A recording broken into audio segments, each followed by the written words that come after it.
sebelum kita lanjut, kita akan bahas tentang koordinat dari aliran. Jadi kita mengenal ada 3 koordinat, yaitu aksial, aliran secara aksial, radial, sama satu lagi itu spherical. Oke. Untuk aliran aksial contohnya seperti eksperimen Darcy itu. Ketika kita punya tabung seperti ini, alirannya itu tegak lurus dengan penampang ini. Nah, ini kita sebut sebagai aliran aksial. Aksial ini contohnya kalau di kenyataannya, misalkan kita punya rekahan. Jadi ini reservoir kita berbentuk balok seperti ini.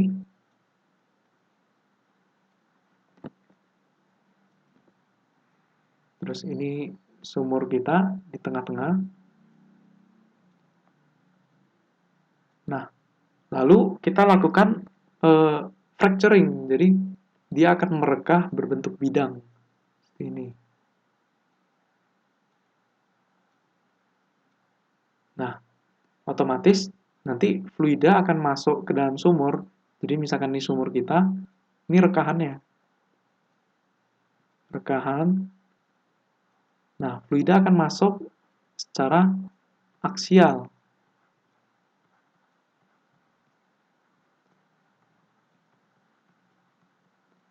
Seperti ini. Jadi dia akan masuk secara aksial. Baru mengalir ke sumur. Nah, kalau untuk kasus yang radial itu berarti dia bergerak dari satu titik. Jadi misalkan ini, maka dia bergerak dari satu titik. Apakah dia keluar atau masuk? Nah, itu kita sebut radial.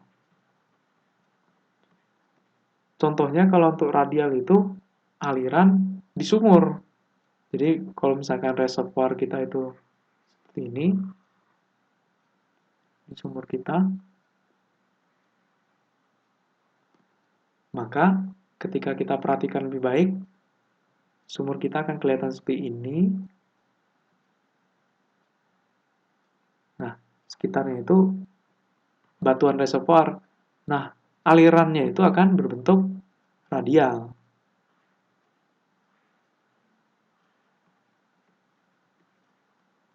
Oke. Dan yang satu lagi terakhir itu adalah aliran spherical. Untuk aliran spherical, dia itu bukan memang dari satu titik, tapi bukan secara dua dimensi. Jadi ini kan secara dua dimensi ya.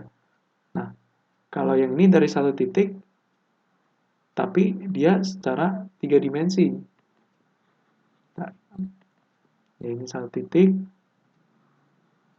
dia secara tiga dimensi, bisa dari sini ke sini, atau ke titik yang di sini, ke titik sini. Oke, secara tiga dimensi, berbentuk spherical, bola. Oke, kalau di kenyataannya, ini terjadi ketika perforasi kita kurang dalam. Jadi misalkan nih, daratan, lalu ini reservoir kita. Nah, kita lakukan pemboran, tapi pemborannya itu hanya mencapai puncak dari reservoir itu, tidak ditembusi lanjut seperti ini. Jadi, ketika diperforasi, perforasinya juga nggak sempurna, atau kita sebut partial penetration. Jadi, kita perforasi tidak sepanjang ketebalan reservoir, tapi hanya sebagian dari ketebalan reservoir, yaitu cuma segini. Nah, ketika terjadi yang seperti ini, sangat sedikit, otomatis nanti aliran fluidanya ada yang seperti ini, tapi ada yang seperti ini. Nah, oleh sebab itu, alirannya itu jadinya spherical. Oke.